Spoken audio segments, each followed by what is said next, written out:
నమస్తే అండి. మీ పేరు? నా పేరు పెద్దిరాజు అండి. బొలిశెట్టి పెద్దిరాజు. ఓకే అండి. ఏమవుతారండి మీకు సుకుమార్ గారు రిలేషన్? మాకు వరుసగా చిన్నాన్న అవుతారండి, కజిన్ బ్రదరు. హ్మ్. కాకపోతే మా ఇంటి పేరు బొలిశెట్టి అండి, వాళ్ళ ఇంటి పేరు బంటిరెడ్డి. హ్మ్. నన్ను అయితే మాత్రం ఫ్యామిలీ మెంబర్ లాగే చూస్తారు. హ్మ్. నేను ఇంటికి దేనికి వచ్చినా, హ్మ్. వాళ్ళ ఇంటికి ఎక్కడికి వచ్చినా, ఎక్కడ కలిసినా ఫ్యామిలీ మెంబర్ టైప్లోనే చూస్తారండి. హ్మ్. ఆయన మనస్తత్వం మాత్రం సూపర్ అండి. హ్మ్. సో చిన్నప్పుడు మీ అందరితో ఎలా ఉండేవారండి ఆయన? చాలా బాగా ఉండేవారండి. హ్మ్.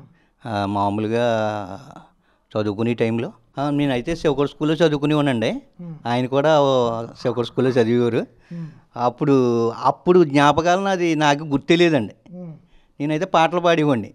సీనియర్ ఎన్టీఆర్ రామారావు సాంగ్స్ అంటే చాలా చెవి కోసుకునేవాడు అనమాట. హ్మ్. అడవి రాముడు సినిమాలో మనిషి అయి పుట్టినవాడు అని పెద్ద సాంగ్ ఉండేది కదండి. హ్మ్. ఆ సాంగ్ పాడతాం ఫుల్గాని. మా బ్రదర్ కూడా అదే సాంగ్ పాడుతుండేవాడు. మీ ఇద్దరం కూడా పాడుతుంటే అది గుర్తుపెట్టుకుని మేము కలిసినప్పుడు ఆయన్ని హ్మ్. ఎప్పుడు చూసినా, ఎప్పుడు కలిసినా కూడా ఆ సాంగ్ గురించి గుర్తు చేసేవారండి. హ్మ్. ఎరా నువ్వు పోటీగా పాడేవాడు కదా అని చెప్పి. చాలా సిల్లిగా ఉంటాడండి మనిషి. అయ్యి బాబాయ్, మంచి హెల్పింగ్ నేచర్ అండి. హ్మ్. ఊళ్ళో ఎన్నో చేశారండి. హ్మ్. అంటే ఇప్పుడు మీరిద్దరూ ఎక్కువ కలిసినప్పుడు ఈ సినిమాల గురించే మాట్లాడుకుంటారు అనుకుంటే ఏంటండి మీరు? సినిమా అంటే మీకు సినిమాల మీద ఎక్కువ ఇంట్రెస్ట్ ఉంది కదా? ఉన్న సినిమాలు అది ఆయన చేసే సినిమాల గురించి అవి మాట్లాడుకుంటామండి. మొత్తం అందరి వెర్షన్స్ కూడా అడుగుతాడండి ఆయన. ఓకే. ఊళ్ళో వాళ్ళు ఎంత మాకు గుర్తు లేని వాళ్ళు కూడా ఆయనకి గుర్తు. ఆయన ఇంటెలిజెంట్ కదండి. అవునండి. అస్సలు ప్రతి ఒక్కరిని కూడా చాలా పలానోడు ఏం చేస్తున్నట్రా ఏంట్రా అని ఇలాగే ప్రతి ఒక్కరితోటి చాలా సోషల్గా వెళ్ళినోళ్ళ చోటు ప్రతి ఒక్కరితోటి అసలు డైరెక్టర్ అనే ఫీలింగ్ ఉండదండి ఆయనకి. అంతలాగా ఉంటాడనమాట. ఆయనకి సినిమా ఇండస్ట్రీకి వెళ్దాం అనే థాట్ ఎప్పుడు వచ్చిందండి ఆయనకి? ఆయనకంటే ఇదివరకు అయితే ఆయన చదువుకునే టైంలో కథలు అవి రాసుకునేవారు అంటండి. మనకి తెలియదు అసలు. మనం కూడా చిన్న వయసు కదా. ఆయన మీద అయితే నేను 2 years పెద్దోండి అంతే. ఓకే. సేమ్ దగ్గర వయసులో అండి. కాకపోతే ఆయనకి కథల వాటిల్లో ఉండి కథలు రాసుకుంటూ అంత ప్రయోజకుడు సినీ ఫీల్డ్కి వెళ్ళారు అనమాట అండి. అయితే సుకుమార్ గారు ఇప్పుడు చదువుకుంది ఈ స్కూల్ అండి. ఇప్పుడు ఆయన ఏదైతే కట్టించారో 18 లక్షలు ఇచ్చి దాన్ని రెనోవేషన్ చేయించారో ఇక్కడ చదువుకున్నారండి. 5th class వరకు ఇక్కడే చదువుకున్నారు. తర్వాత college Sivakota school high school అండి. శివకోడ్ అని ఉందండి. అక్కడికి చదువుకుని మళ్ళీ రాజుల బాయ్స్ హై స్కూల్లోనూ చదువుకున్నారండి. తర్వాత కాలేజ్ ఎక్కడ చేశారండి? కాలేజీ అది ఆయన చేయటం అండి. చదువుకోవడం రాజులండి. ఇంటర్మీడియట్. డిగ్రీ ఎక్కడ చేశారని నాకు ఐడియా లేదు. మొత్తం మీద చిన్నప్పుడు గుర్తు. మొత్తం మీద రాజులు కాలేజీలో చదువుకున్నారు. ఆయన చిన్నప్పుడు కూడా ఈ కవితలు బాగా రాసేవారు. కవితలు బాగా అదేనండి ఆయనకి. నిజంగా మంచి మేధస్సు ఆయనకి. నిజంగా ఆయన ఆ రేంజ్లో ఉన్నాడంటే మా అలాంటి వాళ్ళకి గర్వకారణం అండి. మేము చాలా ఆనందపడుతూ ఉంటాం ఆయన చూసుకుని. అసలు ఎప్పుడైనా మీకు చెప్పారండి ఆ కవితలు? కవితలు అంటే ఆయన రూట్లో ఆయనకు ఉంటాయి కదండి. మరి గమ్ముని మనం ఇప్పుడు ఆయన ఓ రేంజ్లో ఉన్నప్పుడు మనం గమ్ముని ఎంత దగ్గరైనా అడగలేం కదా. వాళ్ళ అన్నయ్య గారు ఒక ఆయన ఉంటారండి, విజయ్ గారు అని. ఆయన మాతోటి బాగా క్లోజ్గా ఉంటాడండి. పర్సనల్స్ అన్నీ చెబుతాడండి. ఏదైనా ఆయన విషయాలు తెలుసుకోవాలంటే ఈయన్నే అడుగుతాం.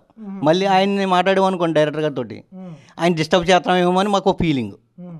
ఏ విషయమైనా అన్నీ చెప్పిది ఆ చిన్న అన్నయ్య గారు విజయప్రసాద్ గారు అని. మాతోడు కూడా ఆయన చాలా బాగా ఉంటాడండి. చాలా ఫ్యామిలీ మెంబర్లు చూసుకుంటాడండి నన్ను. అంత ఫ్రెండ్షిప్గా ఉంటాడనమాట. అంటే ఫ్యామిలీ మెంబర్స్ వాళ్ళ నాన్నగారు అమ్మగారు కూడా చాలా మంచోళ్ళండి. చిన్నప్పుడు ఈ సినిమా నాలెడ్జ్ ఇవన్నీ ఎక్కువ ఉండడం వల్ల, అంటే కవితలు కట్టిన ఎక్కువ రాశారు కదా, ఆయన ఎలా సినిమాల్లోకి వెళ్తారని మీరు అనుకున్నారు?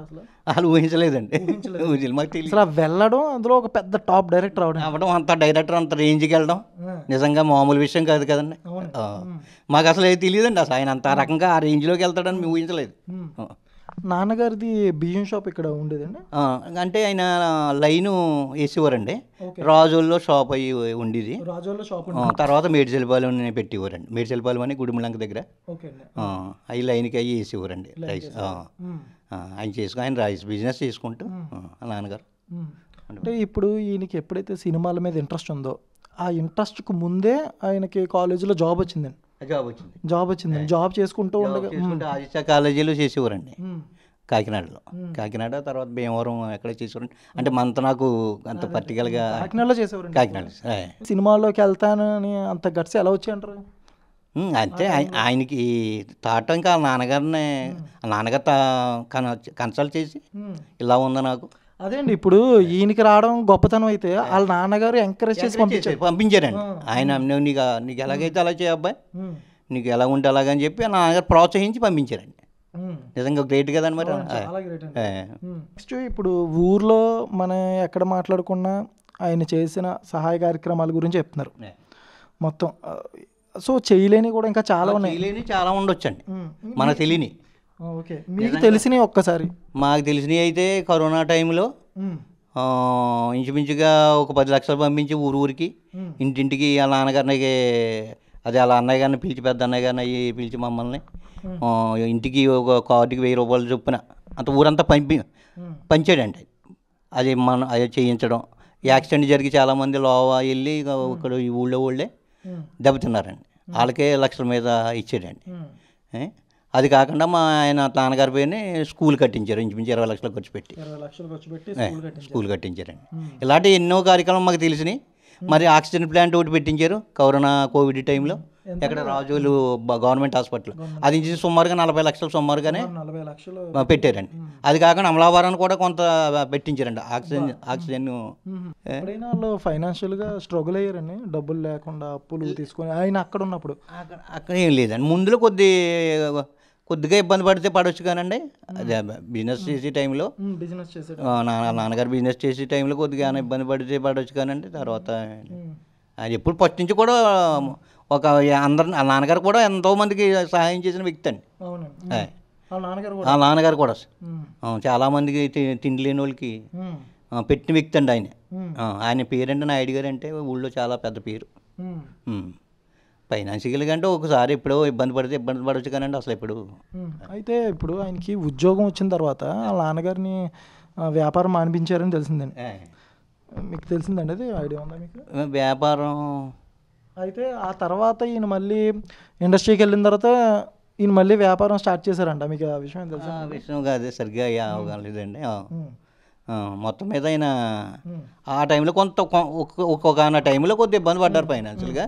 తర్వాత మాత్రం ఈయన కూడా నాన్నగారే చాలా మందికి ఉపకారం చేశారండి ఊళ్ళో వాళ్ళకి. అయితే ఇప్పుడు ఆయన ఫ్యామిలీ ఆయన వస్తూ ఉంటారండి మనకి ఎప్పుడు అంటే ప్రతి సంవత్సరం సంక్రాంతికి వస్తారండి. ఒక 2 టైమ్స్ నుంచి ఆయనకి కుదరక షూటింగ్ పుష్ప 2 చేస్తున్నారు కదండి. దానివల్ల ఖాళీ లేక వాళ్ళ నాన్నగారు ఆర్థికంగా మాత్రం కంపల్సరీ ప్రతి సంవత్సరం వస్తారండి. ఆర్థికం అయితే మే నెలలో జరుగుతుంది. ఈ మేకి వస్తారండి. ఫ్యామిలీ మొత్తం వస్తారండి. ఫ్యామిలీ అందరూ వస్తారు, బ్రదర్స్ అందరూ వచ్చారండి ఆర్థికానికి. ఎప్పుడైనా ఈ సినిమా యాక్టర్లు ఎవరైనా వచ్చారండి ఆయనతో పాటు మన అల్లు అర్జున్ వచ్చారండి. అల్లు అర్జున్ గారు ఎప్పుడండి, ఏ టైంలో వచ్చారు? అల్లు అర్జున్ అయితే ముందండి, పుష్ప తర్వాత, రంగస్థలం అయిన తర్వాత అల్లు అర్జున్ వచ్చారు. వచ్చి ఉన్నారండి ఇక్కడ. ఇది ఉండటం అంటే ఆర్య టైంలో వచ్చారండి ముందు. ఒకసారి అంతకుముందు వచ్చి వెళ్ళిపోయారులేండి. తర్వాత రంగస్థలం అయిన తర్వాత ఒకసారి వచ్చారండి. తర్వాత ఈ సినిమాకి పుష్పకి ప్లాన్ చేసేటప్పుడు ముందు వచ్చారండి. వచ్చి చూసి మామూలుగా వెళ్ళిపోయిన ఫ్లోటింగ్ కదండి జనం. మా లాంటి వాళ్ళు మేము వచ్చేసి ఫోటోలు తీయించుకునే వాళ్ళం వచ్చి.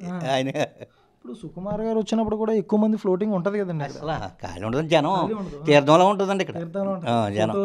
ఫోటోల గురించి ఆయన డిస్టర్బ్ చేసినట్టు ఉంటారు కానీ తప్పదు కదండి మరి ఆయనకి. అందరినీ మేము అంత అలా రిసీవ్ చేసుకుంటారండి. ఊర్లో వాళ్ళందరూ కూడా ఆయనకి బాగా దగ్గరకు వచ్చి ఫోటోలు తీసుకోవడం, వీడియోలు తీసుకోవడం ఇవన్నీ చేస్తూ ఉంటారు. అందరూ చేస్తూ ఉంటారు మొత్తం అండి. ముందు అందరూ చాలామంది అసలు లైన్లో ఉంటారండి.